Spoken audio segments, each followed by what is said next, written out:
17वां अध्याय महाराज परीक्षित द्वारा कलयुग का दमन।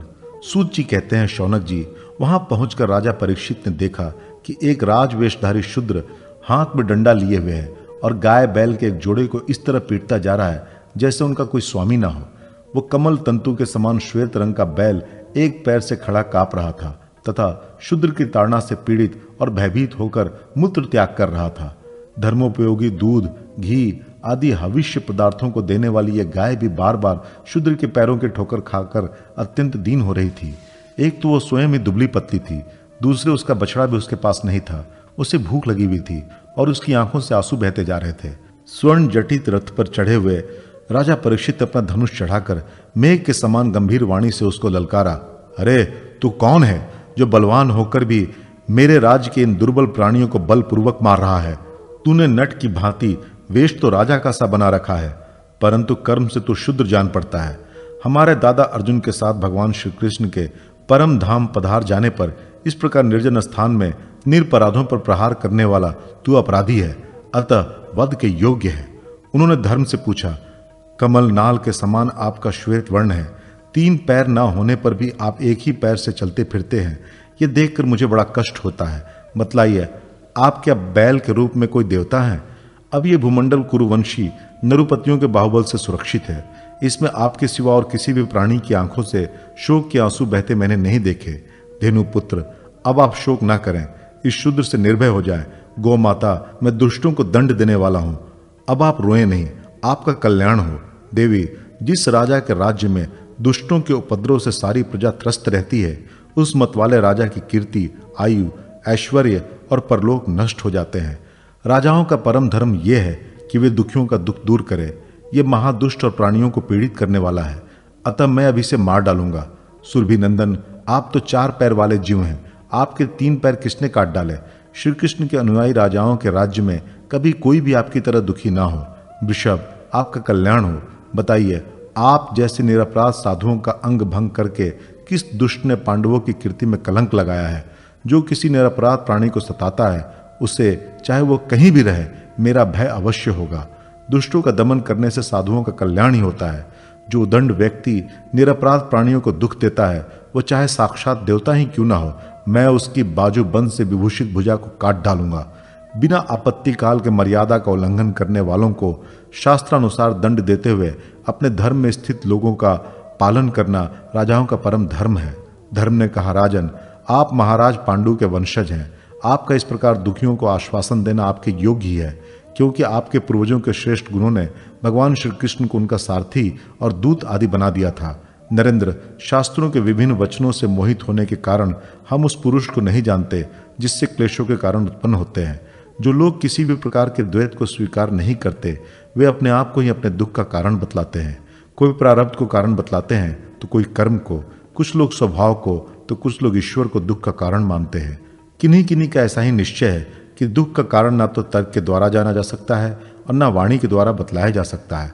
राजर्षि, अब इनमें कौन सा मत ठीक है, ये आप अपनी बुद्धि से ही विचार लीजिए। सूत जी कहते हैं, ऋषि श्रेष्ठ शौनक जी, धर्म का यह प्रवचन सुनकर सम्राट परीक्षित बहुत प्रसन्न हुए। उनका खेद मिट गया। उन्होंने शांतचित्त होकर उनसे कहा। परीक्षित ने कहा, धर्म का तत्व जानने वाले वृषभ देव, आप धर्म का उपदेश कर रहे हैं। अवश्य ही आप ऋषभ के रूप में स्वयं धर्म है। आपने अपने को दुख देने वाले का नाम इसलिए नहीं बताया है कि अधर्म करने वाले को जो नरकादि प्राप्त होते हैं, वे ही चुगली करने वाले को भी मिलते हैं। अथवा यही सिद्धांत निश्चित है कि प्राणियों के मन और वाणी से परमेश्वर की माया के स्वरूप का निरूपण नहीं किया जा सकता। धर्मदेव, सतयुग में आपके 4 चरण थे, तप, पवित्रता, दया और सत्य। इस समय अधर्म के अंश, गर्व, आसक्ति और मत से 3 चरण नष्ट हो चुके हैं। अब आपका 4था चरण केवल सत्य ही बचा है। उसी के बल पर आप जी रहे हैं। असत्य से पुष्ट हुआ यह अधर्म रूप कलयुग उसे भी ग्रास कर लेना चाहता है। यह गौ माता साक्षात पृथ्वी है। भगवान ने इनका भारी बोझ उतार दिया था और ये उनके राशि राशि सौंदर्य बिखेरने वाले चरण चिन्हों से सर्वत्र उत्सवमयी हो गई थी। अब ये उनसे बिछुड़ गई हैं। ये साध्वी अभागिन के समान नेत्रों में जल भरकर ये चिंता कर रही हैं कि अब राजा का स्वांग बनाकर ब्राह्मण द्रोही ही शूद्र मुझे भोगेंगे। महारथी परीक्षित ने इस प्रकार धर्म और पृथ्वी को सांत्वना दी। फिर उन्होंने अधर्म के कारण रूप कलयुग को मारने के लिए तीक्ष्ण तलवार उठाई। कलयुग ताड़ गया कि ये तो अब मुझे ही मार डालना चाहते हैं। अतः झटपट उसने अपने राज चिन्ह उतार डाले और भय विवल होकर उनके चरणों में अपना सर रख दिया। परीक्षित बड़े यशस्वी, दीन वत्सल और शरणागत रक्षक थे। उन्होंने जब कलयुग को अपने पैरों पर पड़े देखा तो कृपा करके उसको मारा नहीं, अपितु हंसते हुए उससे कहा। परीक्षित बोले, जब तू हाथ जोड़कर शरण आ गया तब अर्जुन के यशस्वी वंश में उत्पन्न हुए किसी भी वीर से तुझे कोई भय नहीं है, परंतु तू अधर्म का सहायक है, इसलिए तुझे मेरे राज्य में बिल्कुल नहीं रहना चाहिए।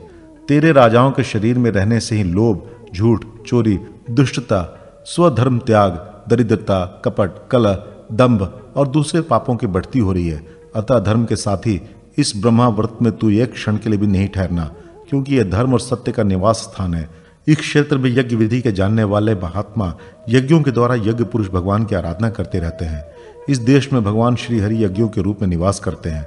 यज्ञों के द्वारा उनकी पूजा होती है और यज्ञ करने वालों का कल्याण करते हैं। वे सर्वात्मा भगवान वायु की भांति समस्त चराचर जीवों के भीतर है और बाहर एक रस स्थित रहते हुए उनकी कामनाओं को पूर्ण करते रहते हैं। सूत जी कहते हैं, परीक्षित की आज्ञा सुनकर कलयुग सिहर उठा। यमराज के समान मारने के लिए उद्धत हाथ में तलवार लिए हुए परीक्षित से वह बोला। कली ने कहा, सार्वभौम, आपकी आज्ञा से जहां कहीं भी मैं रहने को विचार करता हूं वहीं देखता हूं कि आप धनुष पर बाण चढ़ाए खड़े हैं।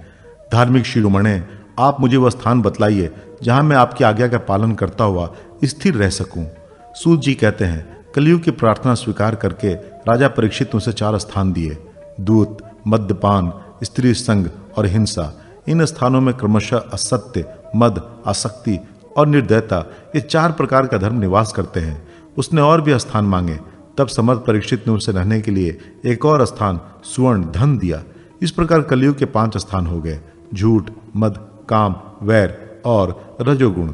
परीक्षित के दिए हुए इन्हीं 5 स्थानों में अधर्म का मूल कारण कली उनकी आज्ञाओं का पालन करता हुआ निवास करने लगा।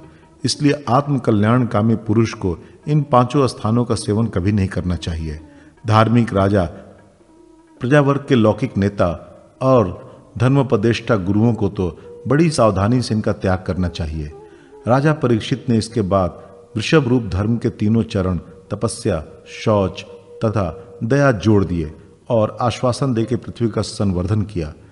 वे ही महाराजा परीक्षित इस समय अपने राज सिंहासन पर, जिसे उनके पितामह महाराज युधिष्ठिर ने वन में जाते समय उन्हें दिया था, विराजमान है। ये परम यशस्वी सौभाग्य भाजन चक्रवर्ती सम्राट राजर्षि परीक्षित इस समय हस्तिनापुर में कौरव कुल की राज्य लक्ष्मी से शोभायमान है।